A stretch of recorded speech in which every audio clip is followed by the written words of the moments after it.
आप देख रहे हैं सिटी न्यूज झारखंड। शीला श्रीवास्तव एक ऐसा नाम लगातार सुर्खियों में डाल्टनगंज में रहा है और आपको बता दें कि समाज सेवा से लगातार जुड़ी रही हैं, खासकर उन बच्चों के लिए जो जिनका कोई सहारा नहीं होता, वैसे बच्चों का लगातार ये सहारा बनी रही हैं। और एक बार इस बार चुनाव के मैदान में कूद चुकी है, यानी मेयर पद की दावा ठोक चुकी है और अभी नॉमिनेशन करके बाहर निकल रही है। जानना चाहेंगे कि मेयर की दावेदारी क्यों, क्या लगा ऐसा जो मेयर पद की दावेदारी? मैं तो जो काम कर रही थी उससे बहुत संतुष्ट थी, जितना कुछ था उस संसाधन के साथ सब कर रही थी। लेकिन लोगों ने कहा कि जो आप कर रहे हैं आज 10-11 वर्षों से बिना कुछ पद पे, बिना कुछ फंडिंग के, तो आप इस पद पर आने के बाद शहर को बदल देंगी। तो ये ज़रूरी था और मैंने महसूस किया और इस पर दावेदारी किया। क्यों, आखिर क्या लगता है मेदिनीनगर में क्या होनी चाहिए जो नहीं हुआ, ऐसा क्या लगता है? जी, मेदिनीनगर में बहुत सारी समस्याएं हैं और उन समस्याओं का सबसे बड़ा निदान मेरी समझ से उप राजधानी पलामू को बनाना बहुत ज़रूरी है। उप राजधानी बनते ही बहुत सारी समस्याओं का समाधान आसानी से हो सकता है। नगर निगम बनने के बाद जो सपना था लोगों का, उस पर नगर निगम कितना खरा उतरी? देखिए सर, जो आपने पूछा ये प्रश्न आप रोज़ देख रहे हैं कि अभी तो चुनाव, हाँ, बिल्कुल उसमें बहुत सारे सुधार की ज़रूरत है। जो काम हुआ, शहर सुसज्जित हुआ, लोगों को लगा कि शहर सज गया, सारा काम हो गया, लेकिन नहीं, शिक्षा की भी ज़रूरत होती है। मेयर के अधिकार क्षेत्र में शिक्षा का बहुत बड़ा योगदान है। वो चाहे तो पूरी गुणवत्ता को बहुत अच्छे से ला सकती हैं, तो वो भी बदलना है। और शिक्षा ऐसा चीज़ है कि अगर शहर सुंदर हो गया और बच्चे इस शहर के नैतिकता को लेकर आगे बढ़े, हमारे नागरिक जैसे हर वार्ड में मेरी प्राथमिकता है विकास जी ये भी है कि मेयर एक ऐसा पद है जो सेवक है, बहुत बड़ा सेवक है अपने नगर का।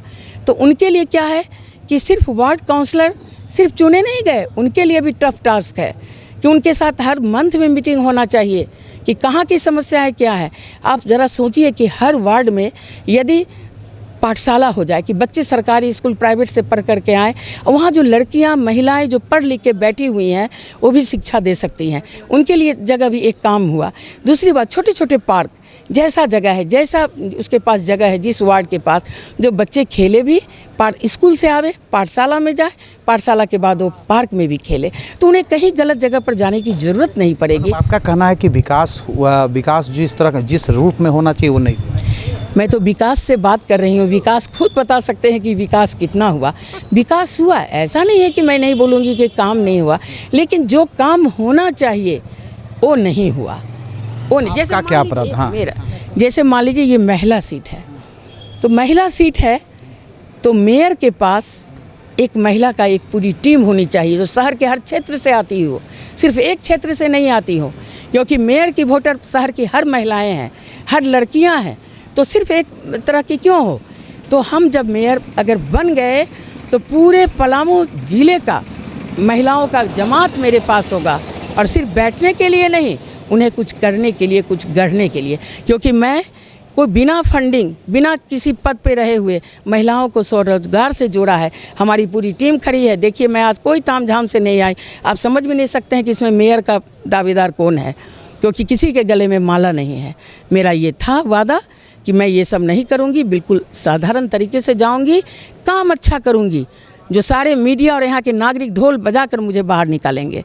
क्या सवाल शीला जी, क्या मतलब अगर आप एक बात अधूरा रह गया कि महिलाओं को सिर्फ जमात के लिए नहीं, उनको रोजगार से जोड़ने के लिए, जैसे पॉलीथीन का बैन हुआ तो मैंने महिलाओं को अखबार से ठोंगा बनाना सिखलाया और 40 रुपये केजी आज भी वो ठोंगा बेच रही है।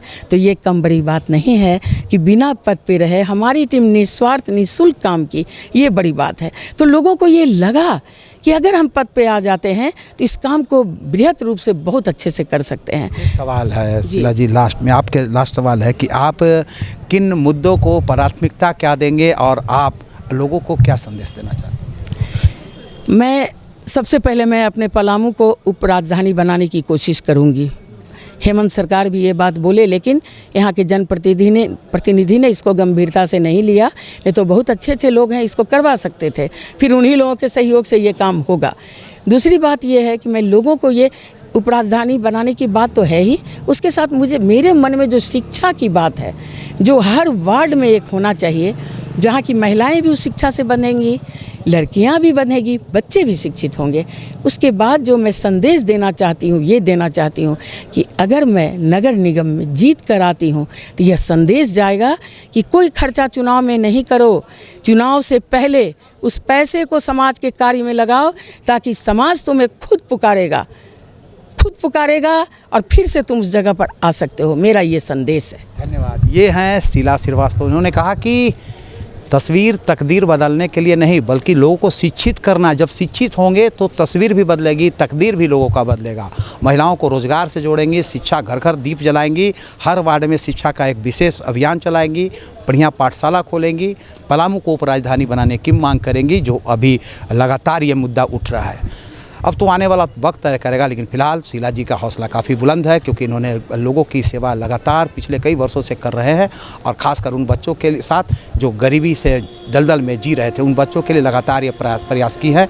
हम उम्मीद करते हैं कि आने वाला समय में भी लगातार अपना प्रयास जारी रखेंगी, और लोगों से अपील कर रही है कि आप मुझे उस पद पर बैठाइए, ताकि मैं जिस तरह से गरीब बच्चों का सेवा निःशुल्क कर रही हूँ, आप लोगों के लिए भी उस तरह से उपलब्ध तो रहूँगी, और आप लोग की सेवा भी तत्पर रहूँगी। हम फिर मिलेंगे दर्शकों किसी नए शख्स और नए लोगों के साथ। तब तक के लिए नमस्कार।